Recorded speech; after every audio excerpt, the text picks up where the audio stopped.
గాయత్రి ఆశ్రమం నంద్యాల జిల్లా కోవెలకుంట్ల మండలం కలగొట్ల గ్రామంలో ఈ ఆశ్రమం ఉంది.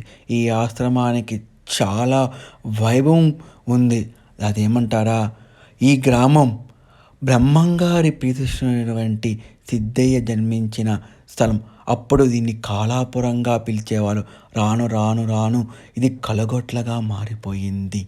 అంతేకాదు, బ్రహ్మంగారు కాశీనాయన గాను సిద్ధయ్య రామచంద్ర నాయన గారు జన్మించారని చెప్పి ఆ ఊరి వాళ్ళ యొక్క విశ్వాసం. ఇది సత్యం కూడా.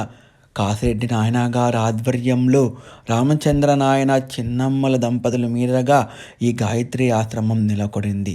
దీనికి ముందు రామచంద్ర నాయన కాశీనాయనతో అడిగాడు, నేను ఇక్కడ ఆశ్రమం పెట్టాలనుకుంటున్నాను, దాని అనుమతి మీరు కావాలి, మీరు దగ్గర ఉండాలనగా, ఈ ఆశ్రమం పెట్టాలనుకుంటే చాలా ఆటంకాలు వస్తాయి, ప్రతి ఒక్క దానికి ఆటుపోలు తట్టుకొని ఉండాలి, ఎన్నో బాధలు ఎన్నో అవమానాలు వస్తాయని రామచంద్ర నాయనకు చెప్పగా అన్నిటికీ సరే అన్నాడు రామచంద్ర నాయన.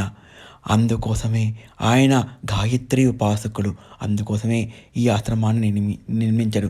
17/10/1994 ఒక శుభముహూర్తం కార్తీక పౌర్ణమి రోజు గాయత్రి మాతను ప్రతిష్ఠించారు రామచంద్ర నాయన గారు. ఇక్కడ కాశిరెడ్డి నాయన దగ్గరుండి ఈ ఆశ్రమాన్ని, ఈ ఆలయాన్ని నిర్మించారు.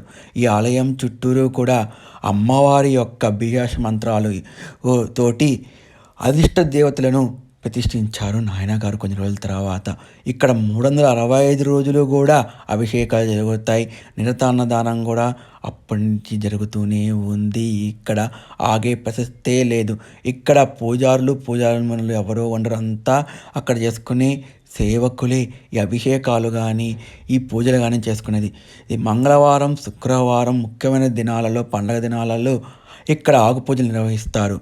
మా నాయనగారు ఉదయం 4 గంటలకే వచ్చి అక్కడున్న సేవకులందరికీ కూడా టీ పెట్టిస్తూ ఉంటారు రామచంద్ర నాయనకు. మళ్ళీ సాయంకాలం 5 గంటలకల్లా వచ్చేసి ఒక అరుగు ఉంది, అరుగు మీద కూర్చొని అన్ని శంశమర్షాలను కనుక్కుంటూ ఉంటాడు. ప్రతి ఒక్కటి కూడా నాయనగారు ఇక్కడి నుంచి అవలంబిస్తారు. వేదమాత, వేదాలకు అధిపతి, మనకు అన్నిటికి కూడా మూలం ఆమె. ఇక్కడ చూడదగిన ప్లేసుల్లో చాలా ఉన్నాయి. ప్రతి ఒక్కటి కూడా మీకు చూపిస్తా. ఇక్కడ జోగులాంబ ఆలయం కూడా ఉంది. ఇది ఈ మధ్యనే నిర్మించారు. ఈ మధ్య కాలంలోనే అమ్మవారు సాక్షాత్ ఇక్కడే ఉన్నట్టుగా ఉంటుంది. అలాగా ఉంటుంది ఇక్కడ. అంత వైభవంగా జరుగుతూ ఉంటాయి పూజలు కానీ, పురస్కారాలు కానీ. అమ్మవారిని చూస్తుంటే చూడాలి చూడాలి అనే విధంగా ఉంటుంది. అది ఎంత వైభవమో కదా, ఎంత బాగా నిర్మిస్తున్నారో తెలుసా. ఇక్కడ వీరభోగ వసంతరాయల కోసమే ఎంజి నిర్మించింది. అదిగో ఆయన కుటీరమే అది. ఇక్కడ ధ్యానం చేసుకోవచ్చు, ప్రశాంతంగా ఉంటుంది. ఎవరైతే ఈ కలియుగాంతమున వీరభోగ వసంతరాయని పూజిస్తారో, ఆయనని ఎవరు ఇంట్లో పెట్టుకొని ఆయన నామాలను జపిస్తారో వాళ్ళలే చిరస్థాయిగా నిలబడతారు, ఒత్తులై నిలుస్తారు.